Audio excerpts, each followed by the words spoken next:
এদিকে ইডি অফিসারদের আক্রান্ত হওয়ার ঘটনার পরে কেন্দ্রীয় স্বরাষ্ট্র মন্ত্রকের কাছ থেকে গোটা ঘটনার রিপোর্ট চেয়ে পাঠানো হয়েছে রাজ্যের কাছে। এ বিষয়ে কি বলছেন রাজ্যের মন্ত্রী ফিরহাদ হাকিম আমরা শুনবো। আমাদের সঙ্গে রয়েছেন আমাদের প্রতিনিধি দুর্গাদাস বন্দ্যোপাধ্যায়।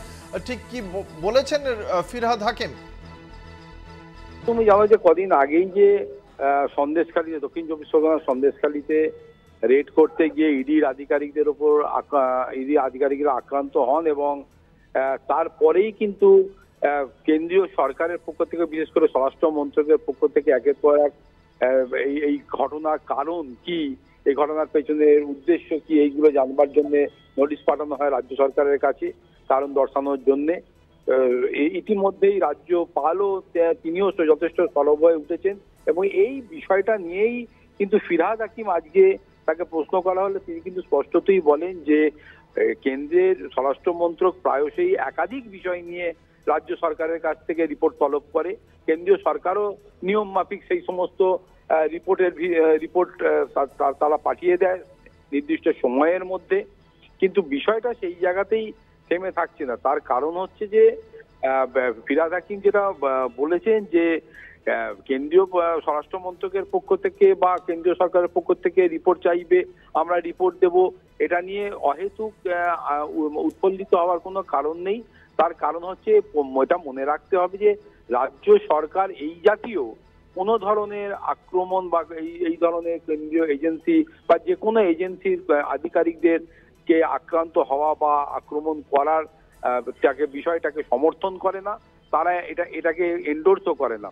ফলে আইনের পথেই চলবে, কিন্তু অহেতুক একটা ঘটনাকে বড় করে দেখানো হচ্ছে, যেখানে দাঁড়িয়ে রাজ্যের মন্ত্রী বলছেন, ফিরহাদ হাকিম বলছেন যে গুজরাটে যখন মানে কেউ রেপ হয়, হাতরাসের মতো ঘটনা ঘটে, তখন তাদের এই ঘটনার সঙ্গে যারা যুক্ত থাকে তাদেরকে ছেড়ে দেওয়া হয়, সেখানকার রাজ্য সরকার তাদেরকে ছেড়ে দিচ্ছে এবং সেইটার আটকাতে সুপ্রিম কোর্ট পর্যন্ত যেতে হচ্ছে।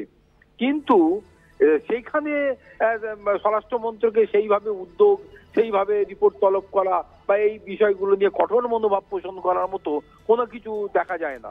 কিন্তু রাজ্যে মানে বিশেষ করে পশ্চিমবঙ্গের ক্ষেত্রে যেন মনে হয় যে এইটা যেন তাদের একচক্ষু একটা নীতির অঙ্গ হিসাবে রয়ে গেছে। পশ্চিমবঙ্গে যাই ঘটুক না কেন সেই বিষয়টাকে বড় করে দেখানো, সেই বিষয়টাকে নিয়ে হ্যামারিং করা, সেই বিষয়টাকে তদন্তের মধ্যে নিয়ে আসা, এই বিষয়গুলো কিন্তু কেন্দ্রের পক্ষ থেকে এটা করা হচ্ছে।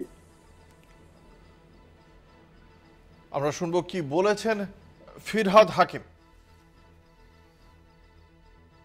রিপোর্ট তো রোজই চায়, রোজই দেওয়া হয়, এটা নিয়ে খুব বেশি মাথা ব্যথা কারণ নেই, কারণ এরকম রিপোর্ট বহু আছে আর আমরাও দিয়ে দিই রিপোর্ট। আমরা তো কোনো অন্যায় করি না, সরকার কোনো অন্যায় করে না, অন্যায় সহ্য করে না। ইডির ওপর এই হামলার ঘটনায় এখনো পর্যন্ত ডিজিপি বলার পরেও শেখ শাহজাহান এখনো পর্যন্ত অধরা এবং এই ঘটনায় যারা যারা মারধর করেছে ইডির আধিকারিকদের বা সংবাদ মাধ্যমের উপরে, তারাও এখনো পর্যন্ত অধরা। এটা নিয়ে আমি বলতে পারবো না, তার কারণ হচ্ছে এই ব্যাপারটা আমার কোনো আইডিয়া নেই।